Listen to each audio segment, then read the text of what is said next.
चलिए दोस्तों, तो ये हमारा रेगुलेटिंग एक्ट कंप्लीट हो गया था। तो इसमें जो कमियां आ गया था, इसको दूर करने के लिए, रेगुलेटिंग एक्ट को की कमियों को दूर करने के लिए इसमें हम देखेंगे क्या क्या कमी थी। ठीक, तो इसको दूर करने के लिए एक एक्ट आया 1781 में। इसका नाम था एक्ट ऑफ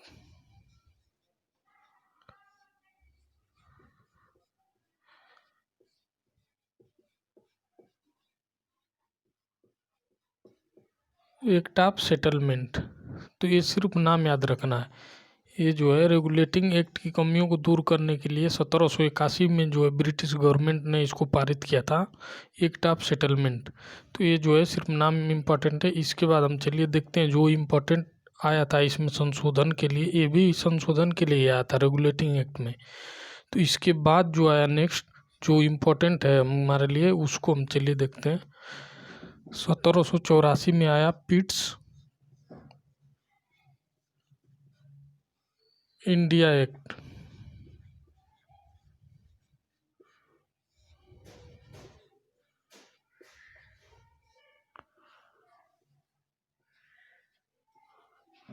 चलिए इसको समझते हैं, इसमें क्या क्या संशोधन किया गया रेगुलेटिंग एक्ट में। इस पिट्स इंडिया एक्ट में जो इस कमियों को दूर किया गया, वो क्या कमी थी रेगुलेटिंग एक्ट में जो इसको दूर करना पड़ा। तो एक एक करके इसमें समझते हैं। चलिए, तो इसमें हम पहला देखेंगे। इसमें जो है सुप्रीम कोर्ट जो बना था,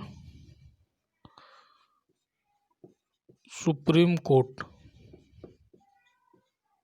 1774 में इसकी स्थापना हुआ था। तो सुप्रीम कोर्ट और गवर्नर जनरल,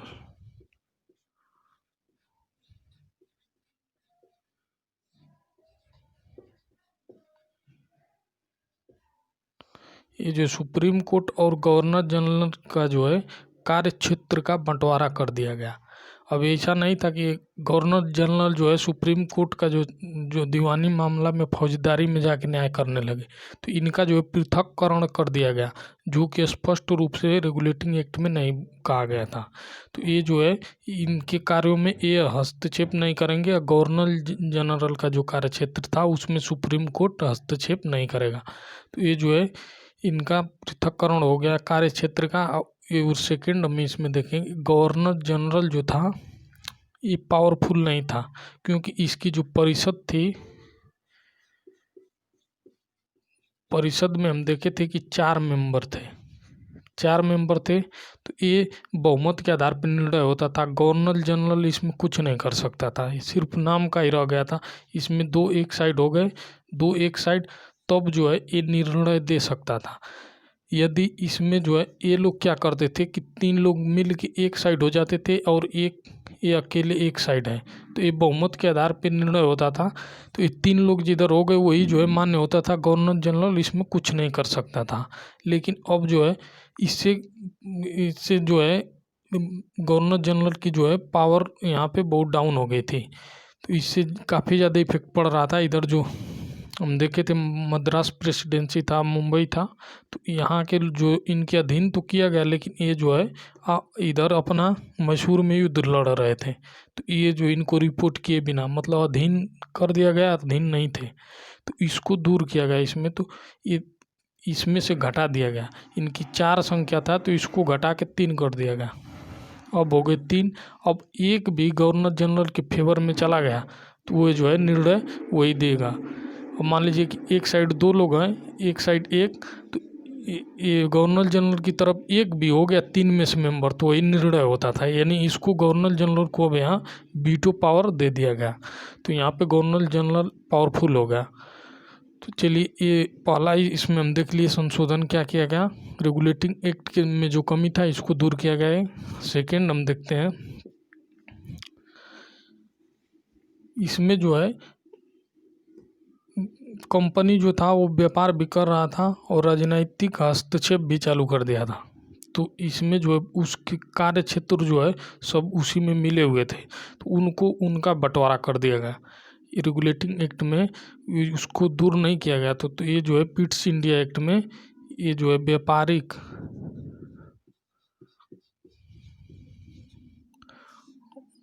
व्यापारिक या वाणिज्यिक और जो है राजनैतिक,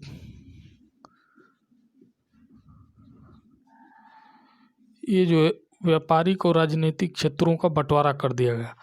व्यापार जो है दूसरे को दे दिया गया, राजनीतिक का कार्य जो है दूसरे को दे दिया गया। नहीं तो पहले जो है सब मिक्स था। तो व्यापार के लिए हम देखे थे बोर्ड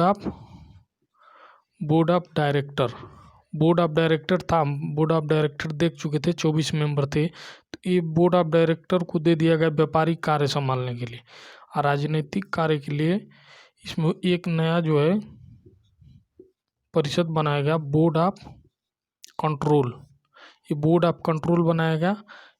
ये जो है इसका गठन जो है बोर्ड ऑफ कंट्रोल का, ये बोर्ड ऑफ डायरेक्टर का हम देखे थे कि इसके मेंबर कर रहे थे। बोर्ड ऑफ डायरेक्टर का मेंबर जो है कंपनी के शेयर धारक होते थे, वही इनका जो है चुनाव करते थे। लेकिन ये बोर्ड ऑफ कंट्रोल के सदस्यों का चुनाव ये जो ब्रिटिश गवर्नमेंट,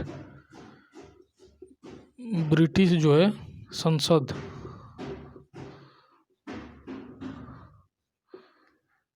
ब्रिटिश संसद, इनका जो है चुनाव ब्रिटिश संसद करती थी, बोर्ड ऑफ कंट्रोल के जो है मेंबर का।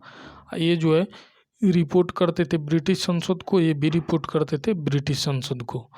तो यहाँ पे इनका जो है कार्य क्षेत्र का बंटवारा कर दिया गया। उसके बाद हम तीसरा इसमें चेंजिंग क्या हुआ देखते हैं। देखिए, जो युद्ध हो रहा था या संधि हो रहा था, तो ये जो पहले जो युद्ध करना है या संधि करना है, तो उसका जो है पहले जानकारी ब्रिटिश संसद को देना पड़ता था, अनिवार्य कर दिया गया। युद्ध या संधि,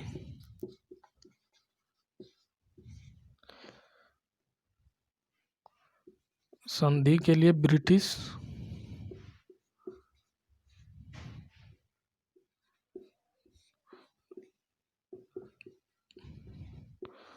संसद की अनुमति होनी चाहिए। युद्ध करना है, एक कंपनी जो है ये राजनीतिक बोर्ड ऑफ कंट्रोल को दिया गया है। यदि युद्ध हो रहा है या संधि करना है तो ब्रिटिश संसद से अनुमति लेना पड़ेगा। इसके बिना अनुमति के युद्ध नहीं कर सकते, ना ही संधि कर सकते हैं। इसमें प्रावधान किया गया।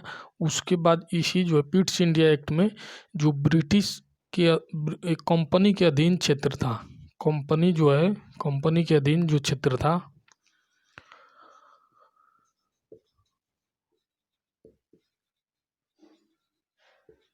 कंपनी के अधीन क्षेत्र को जो है कंपनी के अधीन जो क्षेत्र था, इस एक्ट में बोला गया कि ब्रिटिश, पहली बार बोला गया ब्रिटिश अधिकृत क्षेत्र, इन जो कंपनी के अधीन था उसको बोला गया ब्रिटिश अधिकृत क्षेत्र। पहली बार इसमें बोला गया था।